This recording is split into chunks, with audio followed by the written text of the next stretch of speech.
सबको नमस्कार। एक बार फिर से हम लोग एक टॉपिक लेके आए हैं, ओबेसिटी, मोटापा।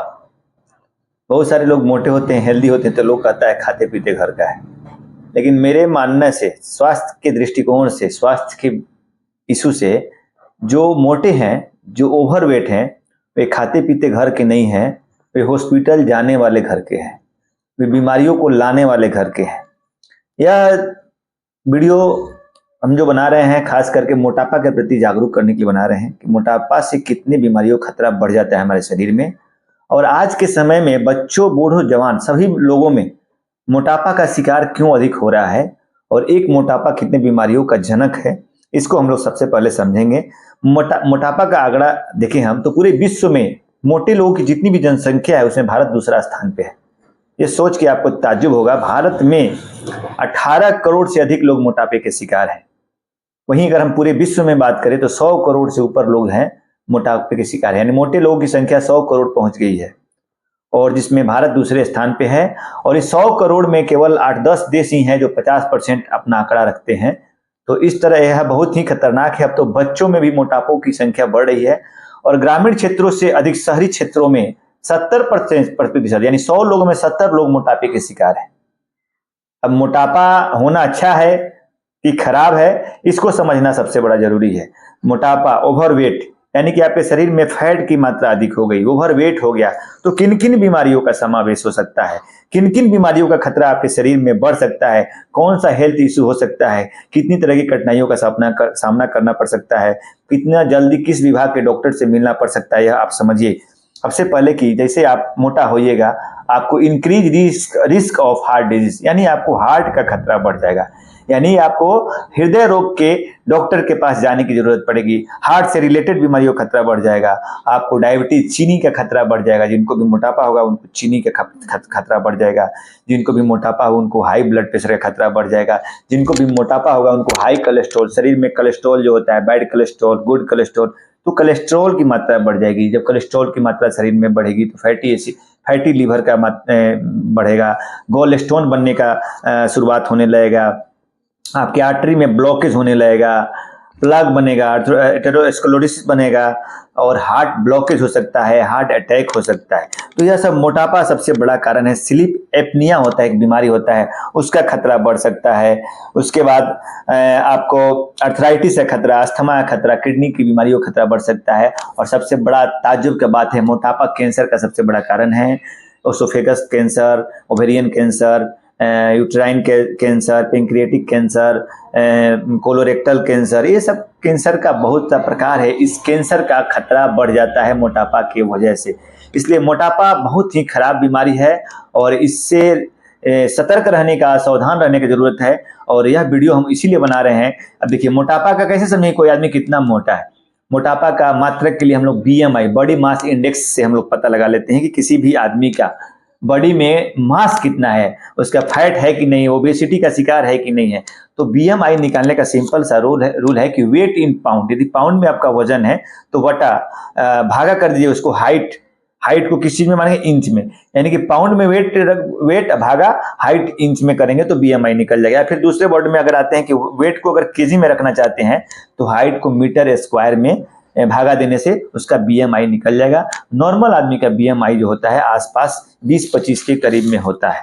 जैसे मानते हैं कि यदि आपका BMI 18.5 आता है कैलकुलेट करने के बाद, तो आप अंडरवेट है, यानी कि आपका वजन जो है उससे आप कम है। यदि 18/5 से 24/9 के बीच में आता है तो यानी कि आप हेल्दी, यानी 25 तक, 19 से लेकर 25 तक अगर आपका BMI आ रहा है तो आप हेल्दी हैं। 25 से 29 तक आपका BMI आता है तो आप ओवरवेट हैं। और 30 से ज्यादा आता है, 40 आता है, यानी कि आप ओबेसिटी के शिकार हो गए हैं।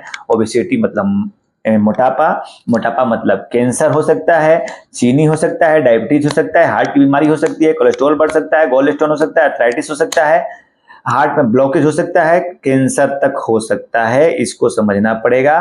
फीमेल में इनफर्टिलिटी हो सकता है, मतलब बांझपन हो सकता है, पॉलीसिस्टिक ओवरी डिजीज, ओवरी में जिसमें इनफर्टिलिटी डेवलप होता है, यह पॉलीसिस्टिक ओवरी हो सकता है। जनरली यह सब मोटापा का और अन्य से भी बहुत सारा कारण है। मोटापा के कारण में हम लोग जहाँ कारण की बात करेंगे कि कौन कौन सा कारण है, तो मोर इनटेक ऑफ कैलोरी, माने हम जितना खा रहे हैं उतना पचा नहीं पा रहे हैं। मतलब कि है जितना मन करे ठूस रहे हैं, जितना मन करे खा रहे हैं, दिन भर खाते रह रहे हैं बर्गर पिज्जा फैट वाला सामान, ट्रांस फैट वाला सामान, लेकिन उसको फिजिकल एक्टिविटी से कम कर रहे हैं, फिजिकल एक्टिविटी से उसको बर्न, कैलोरी को बर्न नहीं कर पा रहे हैं, तो हमारा जो एक्स्ट्रा कार्बोहाइड्रेट ग्लूकोज है वह फैट के रूप में डिपोजिट होते जाएगा। दूसरा कहीं कहीं देखने को मिलता है कि जेनेटिक फैक्टर भी होता है, एक जीन होता है जो मोटापे के कारण होता है, वह सब उत्तरदायित्व होता है।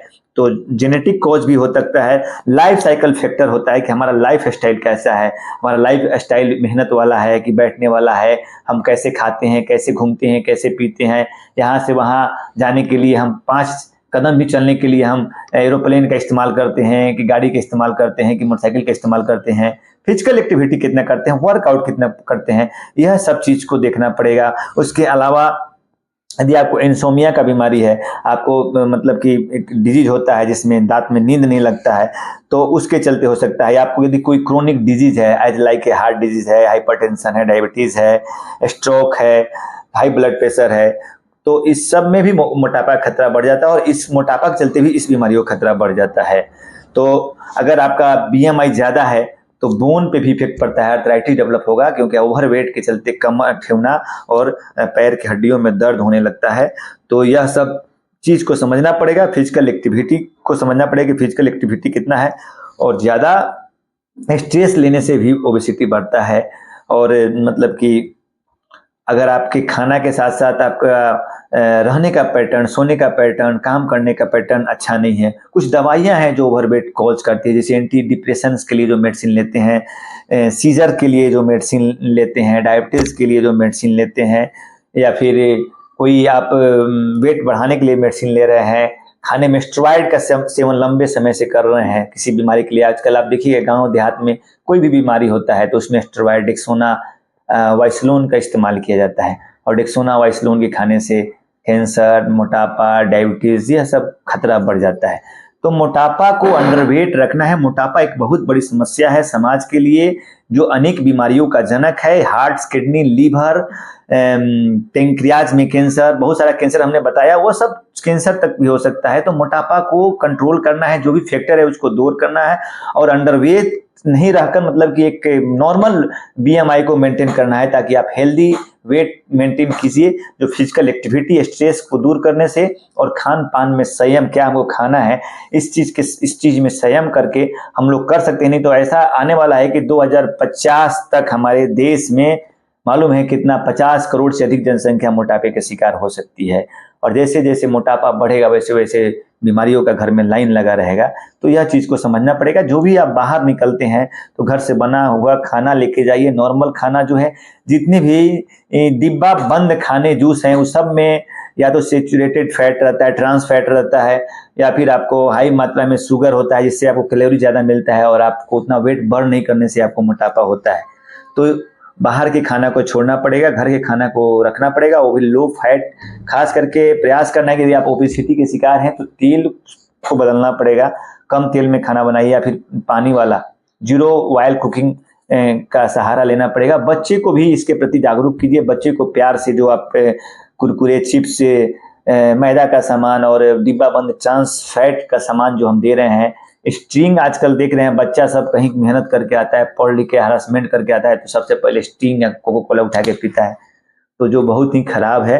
तो इस चीज़ को समझना पड़ेगा, हाई कैलोरी डाइट से बचना पड़ेगा, फिजिकल एक्टिविटी को बढ़ाना पड़ेगा, स्ट्रेस को दूर करना पड़ेगा, और मोटापा से सामना करना पड़ेगा, संघर्ष करना पड़ेगा, उसको कंट्रोल करने का प्रयास करना पड़ेगा। नहीं तो आने वाले समय बहुत खराब होने वाला है, और डॉक्टर के पास जाना है, बीमारी को बढ़ाना है, लोगों को लगातार पैसा खर्चा करना है, दवा खाना है, तब तो मोटापा आप कर सकते हैं। चलिए।